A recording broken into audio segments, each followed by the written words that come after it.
So I guess I'm live, huh? Great. So welcome everybody. I'm Nash. This is a big one today.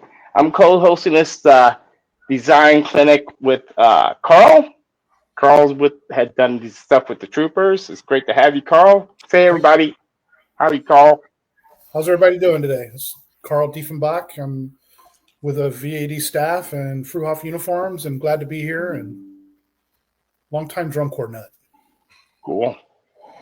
And then next, I have joining us the man himself, designer, the judge, the H.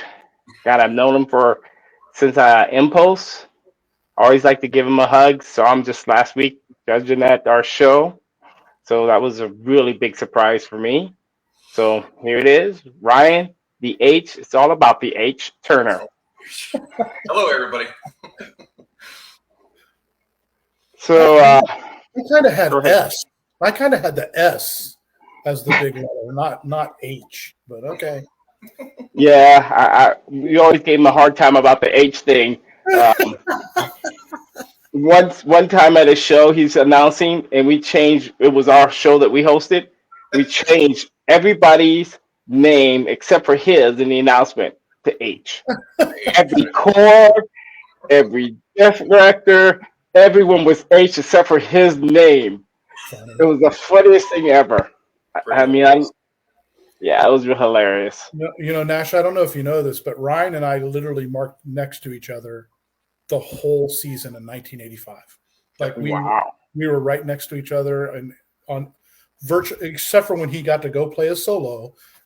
On every single set, we were right next to each other the whole time. And he kept telling me to tell Pete Valla to shut up because he was talking too much. Hopefully he's watching. I don't know. I know. Let's have a couple of people laughing already. So I guess somebody's watching here. So yeah,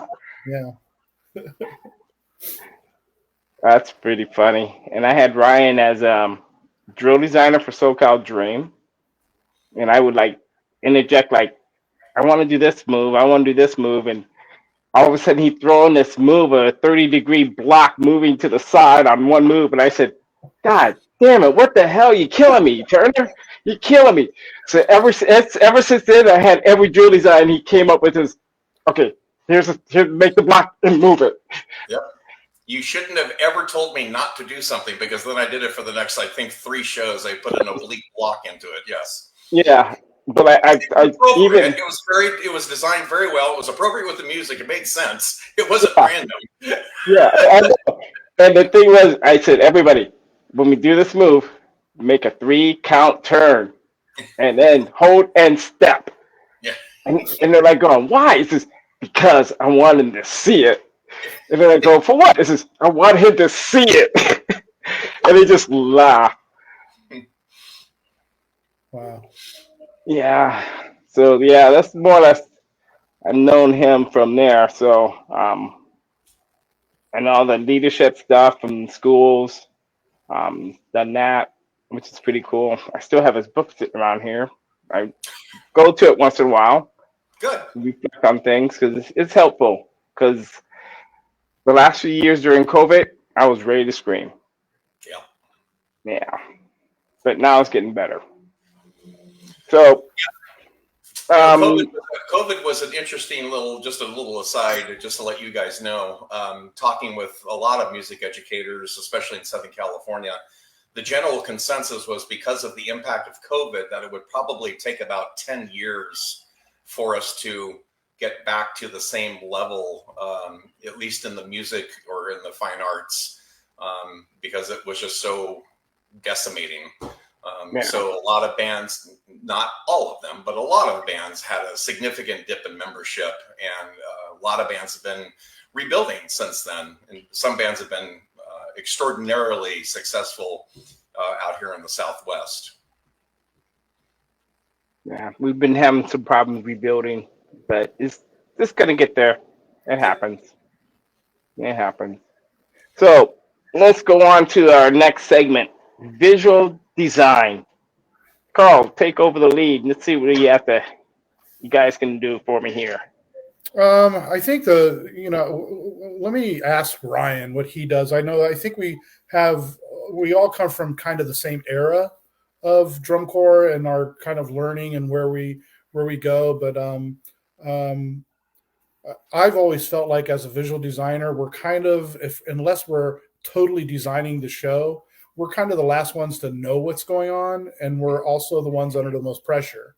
And um, when you're designing a show, I'm kind of learning this through the years.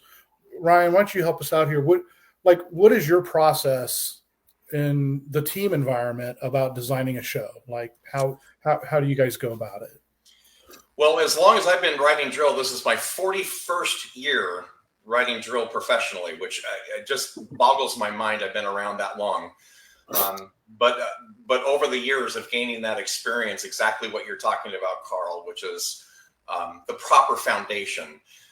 We all, I think all three of us could probably agree that every single situation we get ourselves into as a show designer is going to be a different situation. You're going to get into some programs where you have a very well-established, well-oiled machine, if you will, that will have a lot of drum corps-ish setups like caption heads and specific ways they go about programming a show, I should say, not designing a show.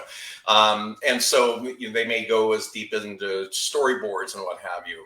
And then you run the spectrum going down to the one-man show. You go into a situation where the band director is the color guard director and the color guard director and the percussion director, and so you have to adapt to whatever the situation is. However, the optimum, no matter where I'm working or who I am working for, it's really crucial for me to be able to understand what it is they want.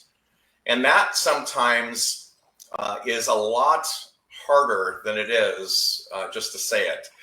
Because sometimes people don't really know what they want. And so you step out of the dot position, the dot guy, and step into more of a show programming or a show coordinator or a program coordinator role.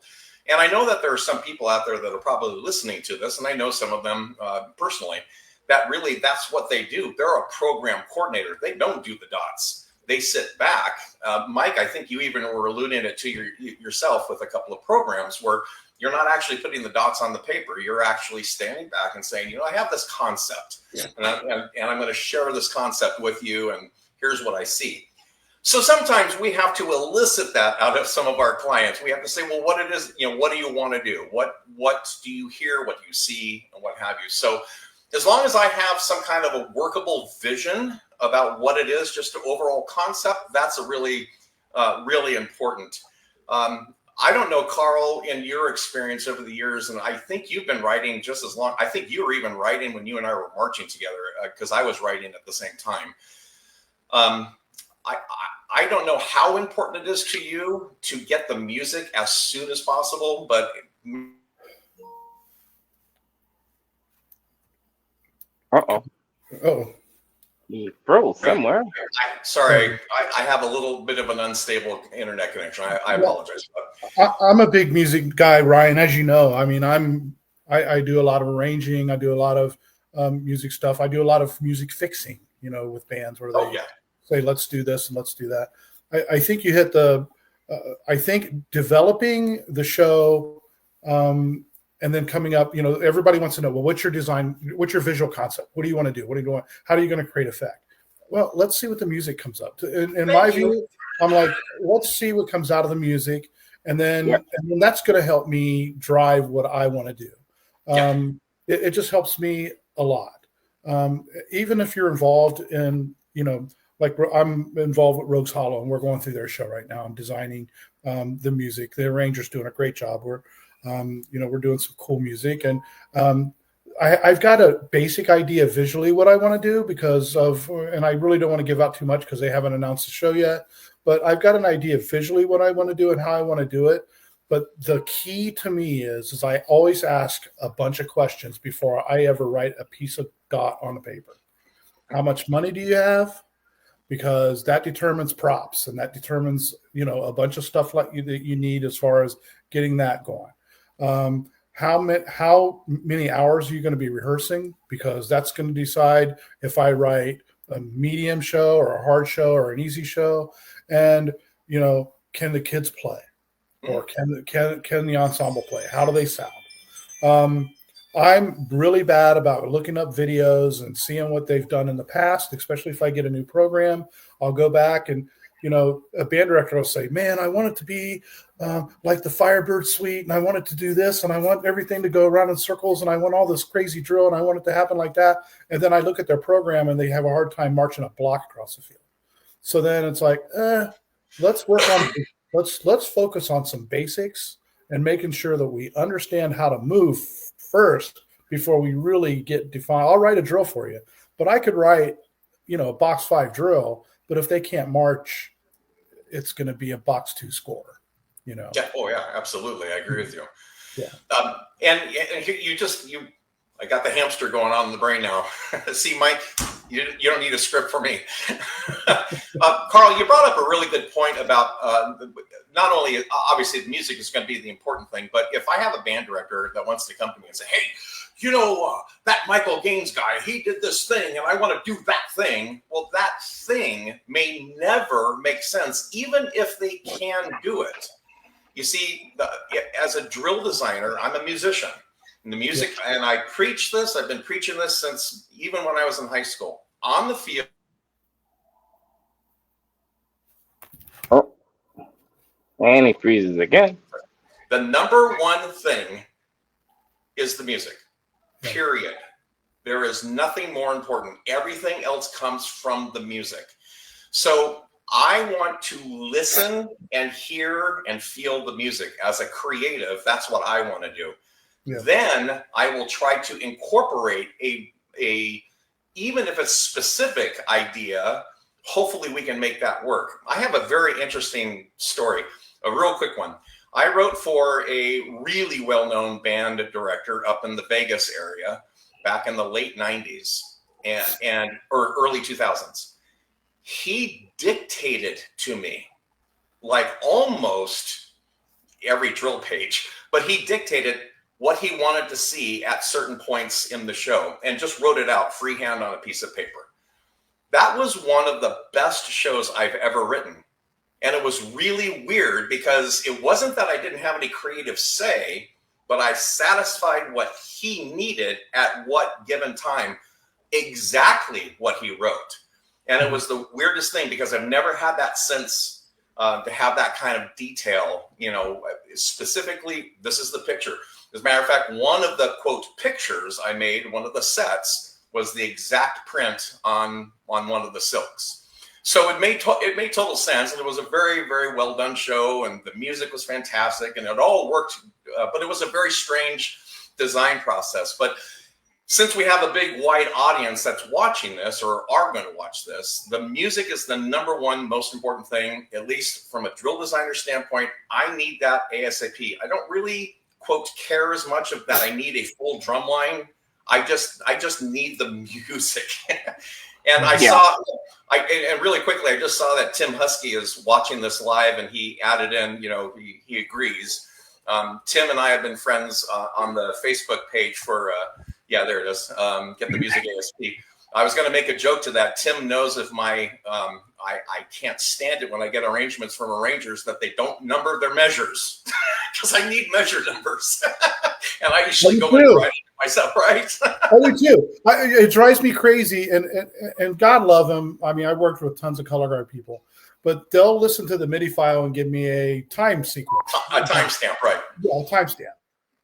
And I'm like, by that time, I've already did the music. I put it in my Pyware type files. The timestamps have already changed. I've already kind of changed some things and gotten to the horn arranger or the wind arranger and just said, hey, listen, can we add 8 counts here? Can we take this 16 counts out? It doesn't make sense.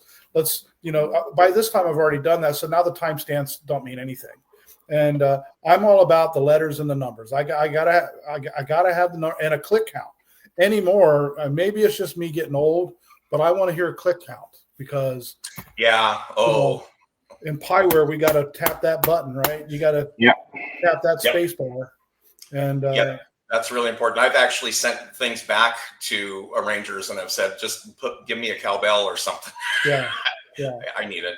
Sorry. No, and I really do need it, and it helps me out a lot. And I've been really lucky. Most of the bands that I've gotten with have done a good job of me music. Most of them, but I think the design process.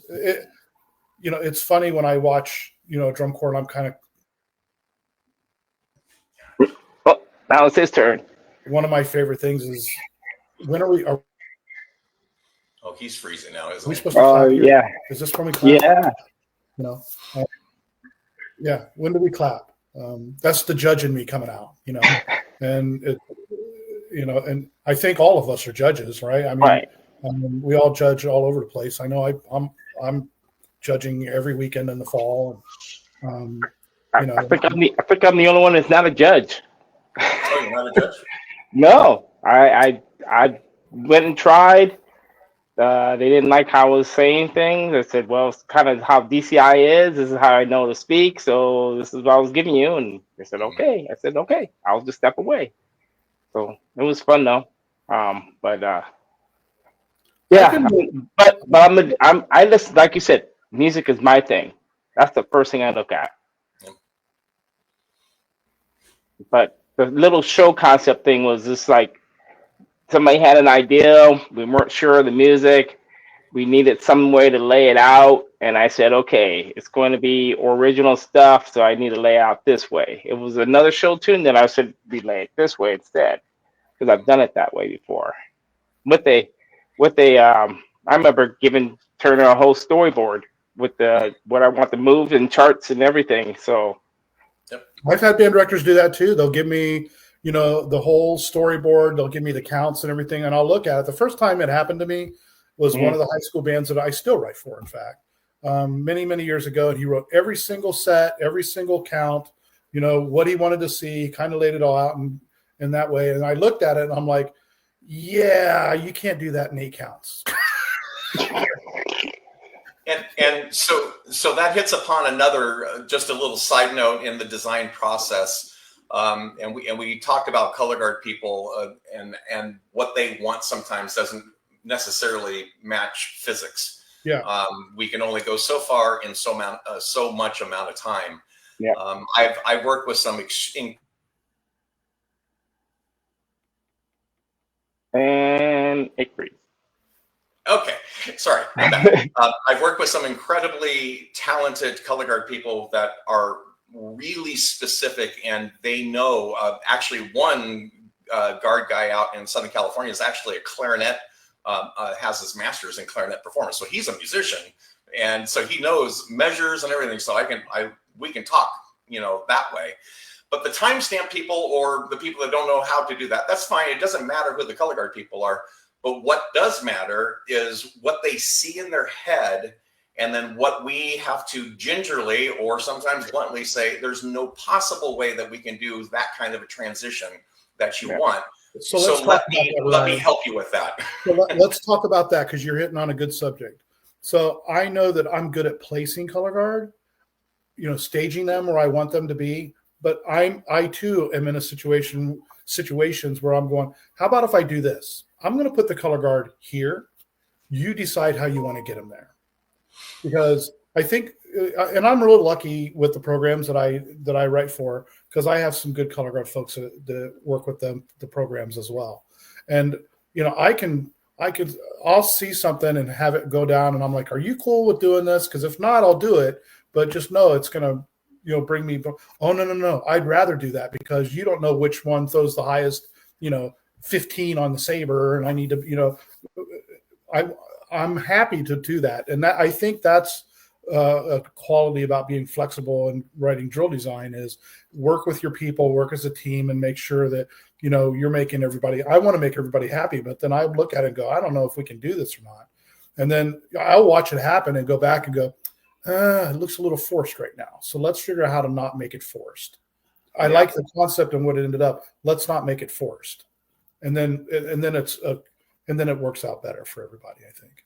Yeah, I had some readjustments this year. I had to make it force through and try to make it work at the same time to adjust some things. But it happens. It's just like, okay. Then I get a comment. Maybe you should be writing drill next year. All right, one. Yeah, okay, sure. But yeah, it happens. There's adjustments that be made, but you have to really make sure that everybody kind of feeds into it so they can make sure it all fits with the concept of your show design itself. That was the one thing I could see. Yeah, I'm being challenged with one of the with Rogues Hollow. I love the idea of what we're going to do. It's just how we're going to do it. So then it's like, and then how are we going to do it inexpensively, so that we can make it happen? Because these some of these drum corps out here and marching bands, they don't have the millions and millions of dollars that some of the bigger programs have, and just a simple thing like a milk crate could be a prop. How do you use it properly and make it work to get across the idea that you want to get with the judges is sometimes easier. And so I think some people dig so deep into things, and I'm not speaking about what's hollow, but I think sometimes people dig so deep and they get so analytical about every little thing that they forget that, listen, we don't have $1 million to buy, build a wall. Right. We just don't have it.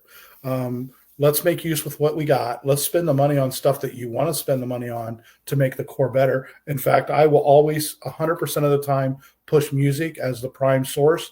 If it means we don't buy a prop and we get 12 sopranos that are the same kind of soprano, I'm in. I think that's a better win.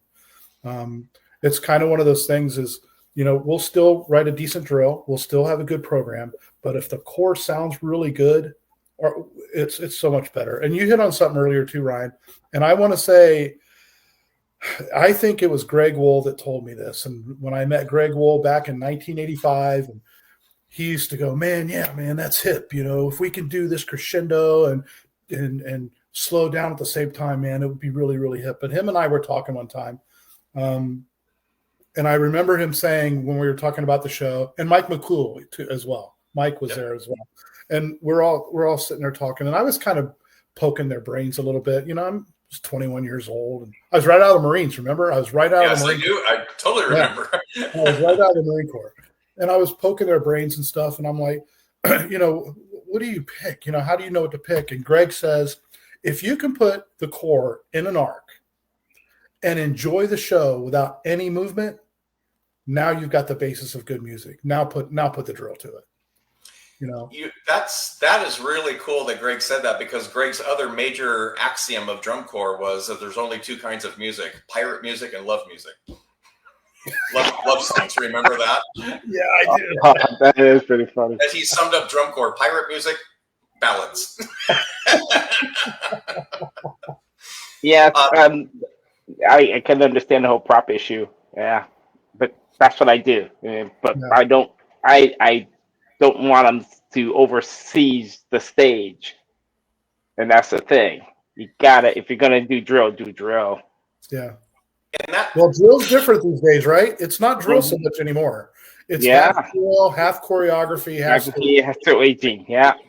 So now you're opening another can of worms. Thanks a lot, Carl. Is not only the depth of a show, which is, if that is what a client wants to do, I'm all for it. Great. We'll go deep in the weeds. We'll talk about the analytics and all that stuff. However, we're not a drum corps. And that is something that we have to remind band directors sometimes, is there finite amount of hours within a week. And these are high school students. They are not committed like a drum corps kid. Okay. And it's a different kind of commitment. It's a commitment that is at the same time with schoolwork, at the same time possibly with work, at the same time dealing with family and stuff. So that what we have to do is we're trying to fit these great concepts into a finite amount of time. And then we have the other part of it, which is the logistics of the situation. I know, and maybe we'll even talk about this, is some of the horror stories of trying to have facilities to rehearse in and to have those abilities to be able to even have a field. I think, from a historical standpoint, Carl, you and I can probably think of the times that we drudge through weeds to be in to make a field.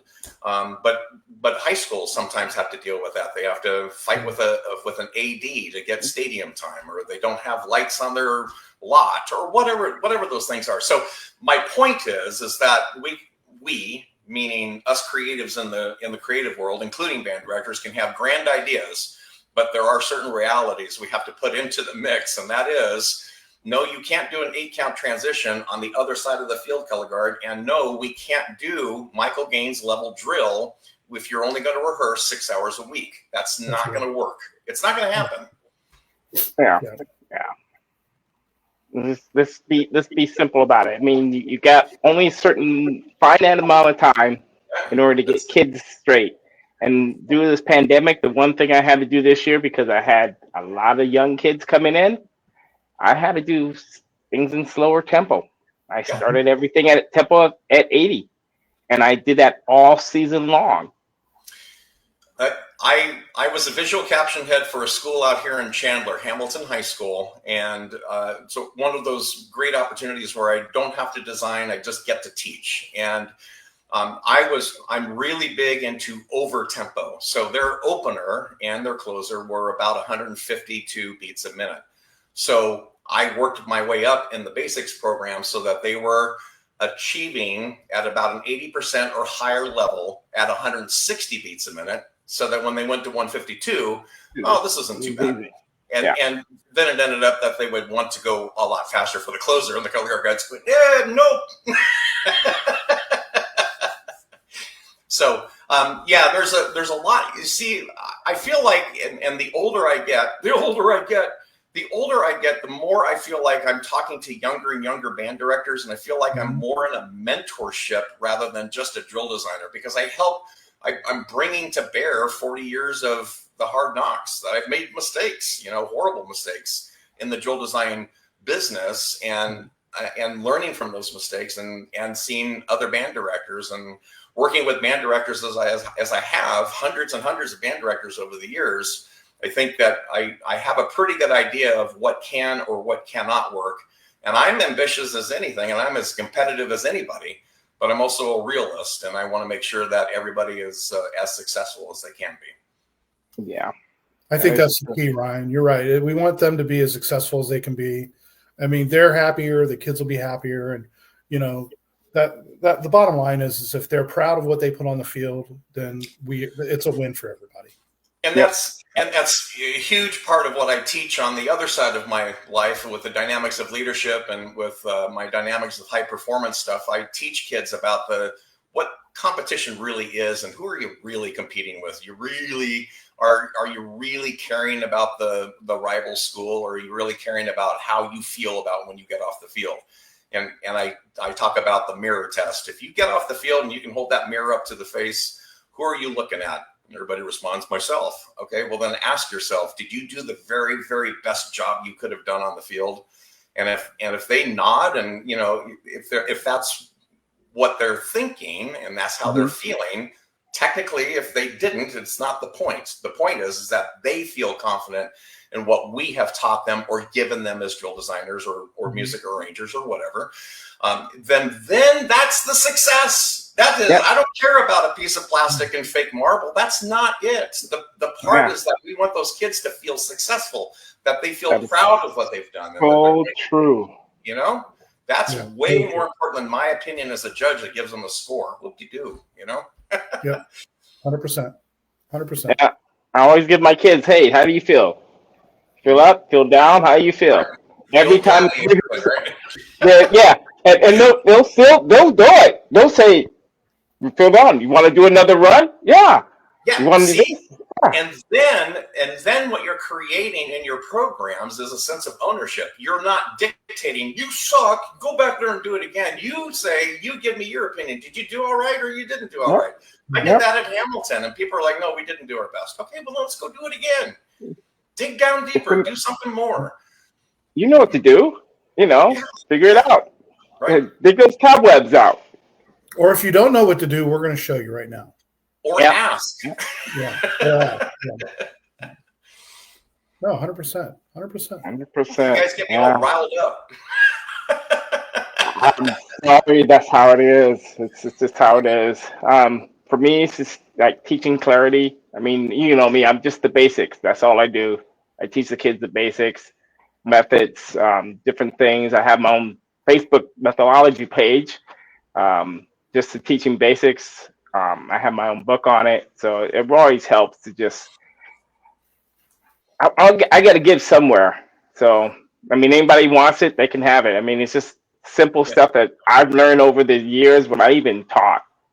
So it's like all the stuff, all the little nuances, and you don't have to use it, but it gives you things to try and say, hey, that makes sense.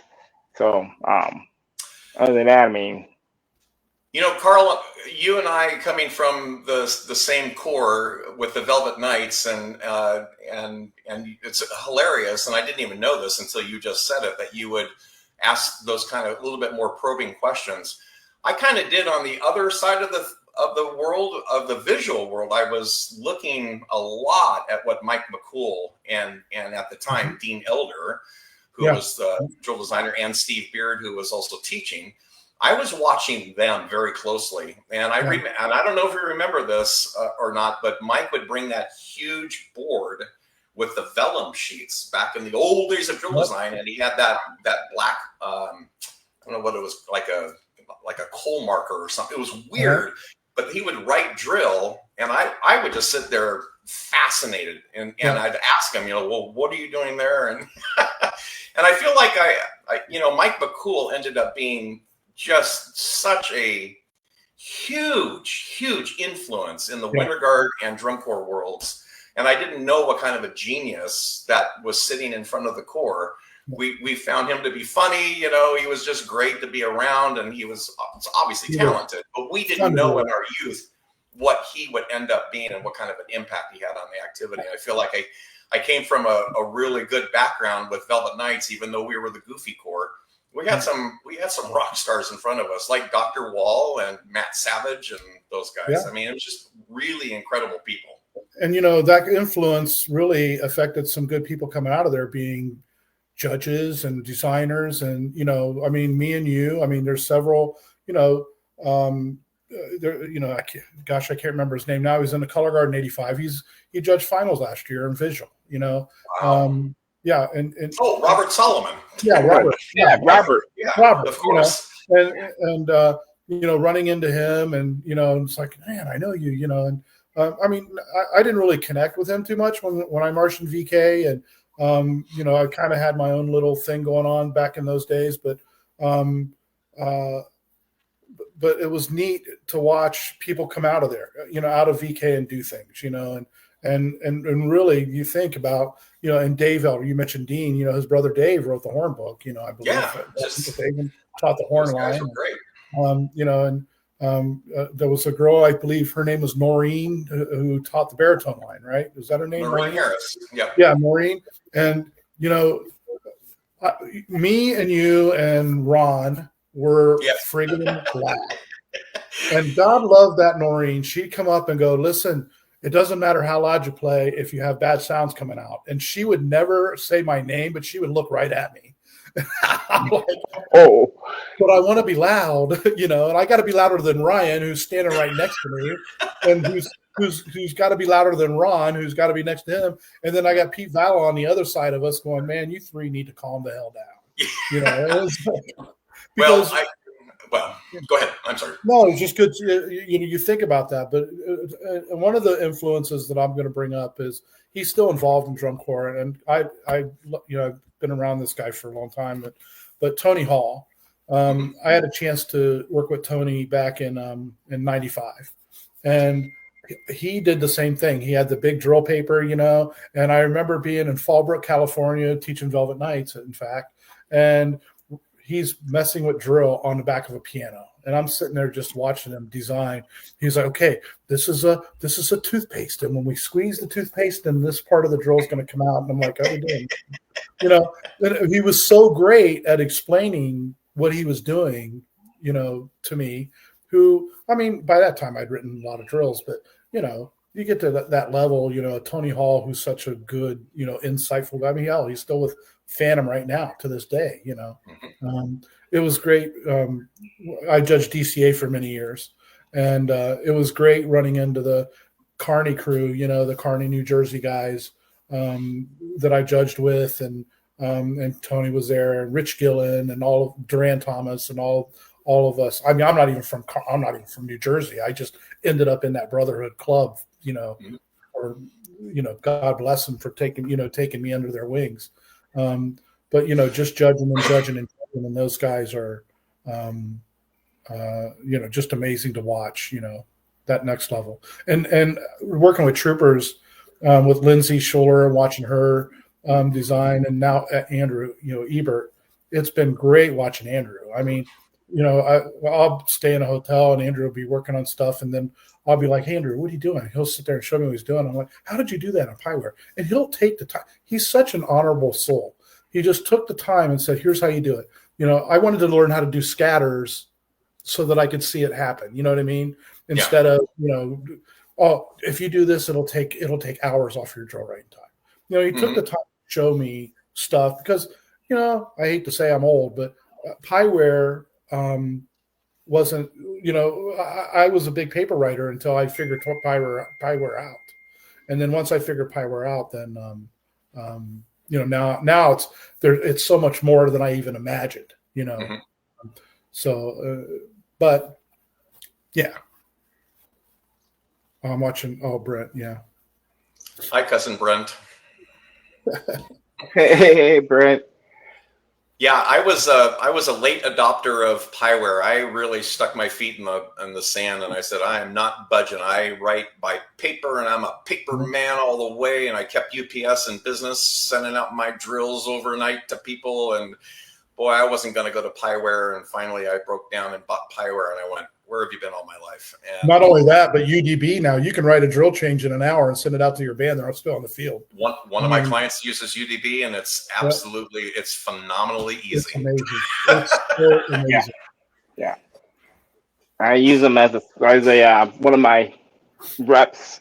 I rep for them when they has a school that wants to get something. So I used them when I was Vessel. I loved it. It was like great, easy to get the drill through, get the drill taught, able to see it. Yeah. I mean, that was the whole thing about the technology. I mean, I do have Pieware, but I don't do much drill design. I use it more for prop layout and making sure it kind of fits where everything should fit at, or kind of designing kind of thing. Well, I just love to see a marching band walking around and everybody's on their phone, and that's their drill book. That's their dot book, I should say. So. Yeah, I mean, it does happen. I mean, you can do that with you. I mean, had it. You just walk around with it, and you can go and change it if you have a change, and say, "Here's the update." Take a look at the update. Yep. You can also do with it. Music is now part of their little thing, so you can have music with it. It has a clicker. You can click a clicker into the music itself. So if you have changes, I was just like going, "Oh my God, this is like." The next thing is when it has that GPS tracking when you get to your right dot. That was the whole thing when I said, "Oh, well, gee, that's the next thing." You put a thing in your ear and click, click, click, click, click, click, click, click. You got the right spot. Yeah, I really enjoy using the. I consider myself a novice with the Pieware, but I learn more and more every day. Like now, I just write drills to learn how to use the program. Oh yeah, you just got to practice. You just got to keep going. Yeah. So I have found myself to be in a position because I'm one of the admins over on the Drill Design and Show Designer Facebook page, whatever they call it. I should probably know the name of the page that I'm the admin for. But I've had over the years several young designers or new people will send me things and just say, "Hey, what do you think?" And I absolutely love in my old age being in that position to be able to say, "Oh, let me help you out with that. Let me help you think." I had a chance to actually do a live, kind of like a Zoom call with the marching band methods class up at BYU about 10 years ago, I believe it was. And one of those kids is now a very, very good drill designer in Utah. So and he's doing great. So I love having that kind of an impact that has, you know, kind of overarching good, warm, fuzzy feelings about my my legacy, I guess, in the business, to be able to help the young folks that are either getting into judging, or young band directors. I help them too, or I help young drill designers. I love that. I just love being in that position. Yeah, I've got a few kids gone through drum corps. There are now band directors. I have Bellflower High School, Omar. Omar, yeah. I have Chris out at Ramona High School in Riverside.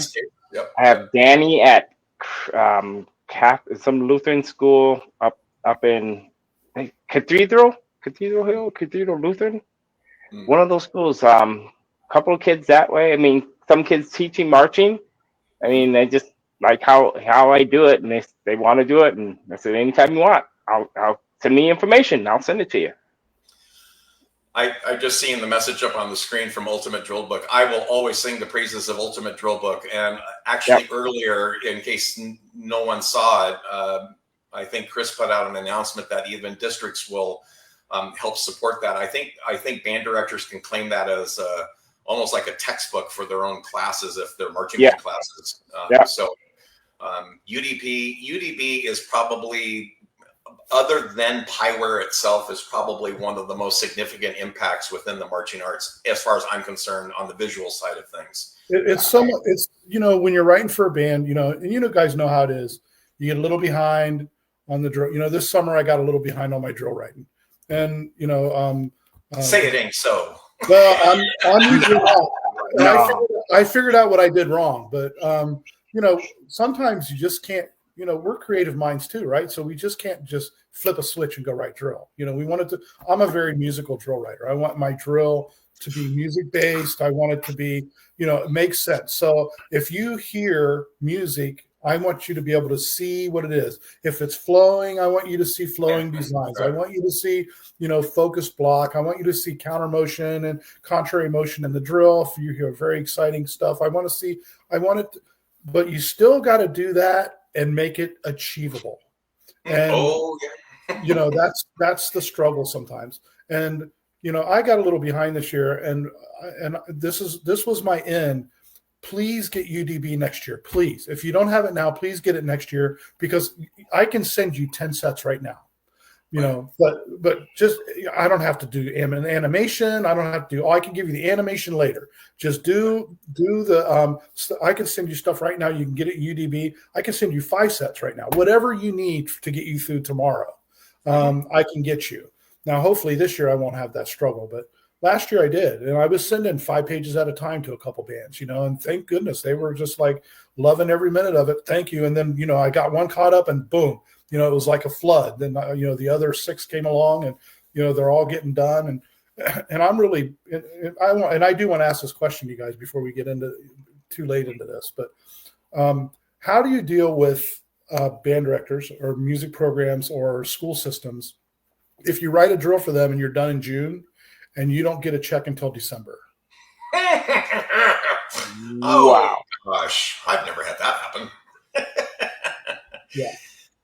How do you? So I'll give you. Go ahead.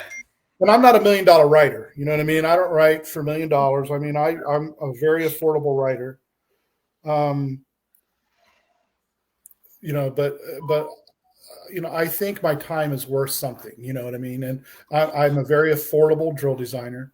And you know, hey, listen, if I get your drill done in June and you win your shows this season, come on. Don't blame it on the accountant. So, yeah. So over the years, as being the admin for this Facebook page and just talking to show designers all over the country, there's a lot of people that will start pounding on the desk. This is all about contracts. You got to put it in your contract. And I really am leery of contracts for a couple of reasons. Number one is I don't know the legality of a contract that you could put with a teacher or a school district. I don't think a school district would honor that. And it's just, I don't want to get into the nitty gritty of that. And I know that there's been a lot of talk about the Texas schools and their weird contracts and stuff like that. I don't want to deal with that. If I have to get payment from a school, typically I have to go through some kind of a process, at least a W-9. If not, sometimes I have to do an application or a purchase order or something like that. Okay, that's fine and dandy. And I'm going to go ahead and put in my mind, Carl, I'm probably not going to get paid right away. However, if I'm dealing with booster groups, I like to have a payment plan. And I like that booster group to stick to that payment plan. And it's a handshake. I mean, it really is. It's a good faith handshake. And over 41 years of writing, I've had a lot of experience with my good faith handshakes with people. And sometimes I've had to say, it's time to pay now, and sometimes things are beyond the control. I work with everybody. I'm not expensive either. I love drill design. I also work as a business. So yes, I too believe I should be paid for my time and for my talent and what I'm bringing to a program. But at the same time, I'm not going to sit and have a lawyer sitting next to me and saying, okay, fill out this 10-page contract. This is marching band. Let's keep it real. So as much as you can, and this is my advice to you, Carl, and then hopefully band directors, if you're listening, is get this stuff done first and get it out of the way. Yeah. And then you have a little bit more of a solid foundation to be able to go back and say, hey, we talked back in May, and I'm expecting this amount of money for the next 4 months or whatever, however you set it up, half up front, half before you get the closer. And that's another common thing that a lot of designers out there have said, don't give them the closer until you get your final check. Well, okay, you tell 150 kids that are waiting for drill that, it's sometimes, what they say in drum corps, happens. Okay, well, sometimes it happens in marching band, and just, you got to kind of play it out. So I'm with you. I thought about that, idea as well. Hey, listen, let me get this down, and then, give me half up front. That way, at least I know that you're serious. And then, I'll get I've heard the same thing, Ryan, from many, many people. Get half up front, and then tell them you want the rest of it before you get their closer. Yeah. And well, here's the problem. I know that some of the school systems are very awkward, and they get a new accountant every year. They get a new treasurer, whatever it is, you know what I mean? And there's all these hoops you got to jump. And I get that, and I'm sympathetic to that. Even I don't even care really about that as much as, hey, listen, so long as I know stuff's happening, then I'm okay. I mean, I can wait till December to get a check if that's what it takes. But I just don't want to see. And plus, they're my friends. Like, that's the other side of it. Almost every band director that I write for is a friend of mine, and, right. Yeah. and some are better, some are really good friends of mine. And I'm not going to, I'm not going to be an ass and say, listen, dude, I'm not going to write your closer if you don't get me, $2,500 more bucks, I just can't do it. My heart won't let me do it. So. Well, it makes sense. I mean, we got to do what we got to do. Even, I mean, I have, just keep hounding them, being nicely to them as much as possible, making them understand, your time, which is good. I just hate just planning everything, making sure everybody plans ahead, making sure everything's ahead of time. Same thing with props. So, being a core director and a board president, I've always planned ahead. It was so far ahead, people thought I was crazy when I already planned the season right when I get on the tour heading home. And they're like going, that's nuts. Though that's when you have everything fresh. You know what you do. So, I mean, that's what I said. I mean, any other advice you guys like to give these young designers, visual techs, or trying to level it up? I mean, I had to do a whole performance thing for FPGA for leveling up the program, which was pretty funny. And mine was field performance theater, so which was interesting for me. So that whole thing of now, what we're doing now, it's more or less what it is. So any last statements you guys want to give, advice to people out there? I think our producer's pushing us off. Yeah, I know. That's what I'm asking now. Oh. No, I mean, quickly focus on the basics. Be brilliant at the basics. I think that's super important, not only for marching, but for playing. Be brilliant at the basics. Spend time on the basics. That way, in September and October, you're not spending as much time on the basics as getting the show on the field. And then you can keep refocusing on the basics. Brilliant at the basics is going to help you in every level. And that's what I would say. For visual techs and people, especially those that are coming straight out of the drum corps activity and wanting to come teach marching band, please remember these are high school students and they are to be treated accordingly. I have heard way too many horror stories of folks coming out of the drum corps world and coming into the marching band world and mistreating kids when it comes to teaching, especially basics and stuff like that. We got to make sure that we're uplifting these students who may not know exactly how to walk, much less march. And so we need to really build those foundations as much as we can. It is absolutely all about the kids. And then it also says on the script, any last minute advice for new designers: watch, and ask. Lots and lots of questions. There are people, I don't want to speak for Carl, but I would assume that Carl would do the exact same thing that Tony Hall did for him and Mike McCool did for me, that they will answer questions. And I absolutely will help anybody that needs help, but always ask questions and always watch what other people are doing and see what you like and see what you don't like, and then develop your own style and keep practicing. Okay, I have one last thing to do, and I have to do a plug for Mr. Turner. And yep, that's my newest business that I've started back in 2010. It really grew some legs. I'm extremely proud of Dynamics of Leadership. I developed it over the last several years. I have a workbook. I offer a couple of different sessions. I also offer something called Dynamics of High Performance, which I actually talk to the entire organization about what competition is, the value of competition, and other performance-related aspects. But Dynamics of Leadership is something I'm really proud of because I go beyond just the normal Band 10 hut stuff. It's everything else that goes into what leadership really is, and help prepare not only student leaders for marching band, but also for real life. And I think I really help with that. So I highly recommend it. It was a helpful, useful book for me. When I have an issue, I look at things and try to remember some things. So thank you. Great book. Yeah, that workbook is a labor of love. Yeah. Oh, well, guys, I guess there's going to be time to go. Thank you, Ryan, for showing up. Hopefully, you can do another one with some more people and get this going as a regular thing. Yeah, let's have some fun. I have more people I can get on, so it'd be great. Let's do this again. Absolutely. Carl, it's been nice seeing you again. I absolutely love seeing you. Lots of love here. Thank you, brother. I appreciate you. Yeah, I met Nash this week in Vegas for our sales conference, and I sat right next to him pretty much the whole week we were there. Did you tell stories about me?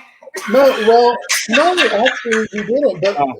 But he was really great at just a great mind. Like you know how you can tell people like good souls and great minds right away, and you could tell. I mean, just sitting with him and talking the little bit that we had a chance to talk. So yeah, Nash, it's been great meeting you, and it's funny how everybody's world collides sometimes. Yeah. Mike is a great guy. He and I have been friends for a very long time, and he means a lot to me, even though we don't talk as much as we have in the past. But true to form, at the last show last weekend, he saw me and I saw him, and I practically fell out over a fence to try to give him a hug. So thanks for that, Mike. I appreciate my ribs still hurt, so that's good. I understand. I'm older than you, so realize that. So we have a couple minutes, right? We got like a couple minutes. Let me tell you a quick story. So I was judging DCI for several years, and I was judging in Dublin, Ohio. There was a show in Dublin, and I'm watching the Bluecoats, and it was the tilt year. Like I remember the tilt year, and I was standing outside, and Nola Jones. Everybody knows Nola Jones. Nola Jones. Oh yeah. She was next to me inside, and I was outside doing music analysis, and I'm watching, and you mentioned, jumping over a fence. The fence broke on me, and I fell into the audience, like right at the very end of Bluecoat show. Now I'm talking in my, I'm talking in my phone, and or whatever we were using at that time. Yeah, it was like a phone, and And I fall in the audience. So I was like, man, they were so good. They blew me out of the stage. Boy, Carl, you took that whole tilt theme to. I guess so. The fence broke on me. Tilted right out of the press box. Yeah, pretty fun. You mentioned climbing over a fence and stuff, and that just brought up that memory. Yeah. So thanks for having us. That was great. Yeah, thank you to Chris Green, and thank you, Mike, for having me here. What an honor. Thank you. Virtual assistant directors is the way to go. We're really creating quite a scene with Chris and doing some good stuff. Yeah. Fruhoff uniforms as well. There's a bunch of us doing Fruhoff uniforms. So yeah. Okay, guys. Thank you very much. It's been fun. Let's do this again. Let's do it again. All right. Thanks, guys. Thank you. Bye-bye.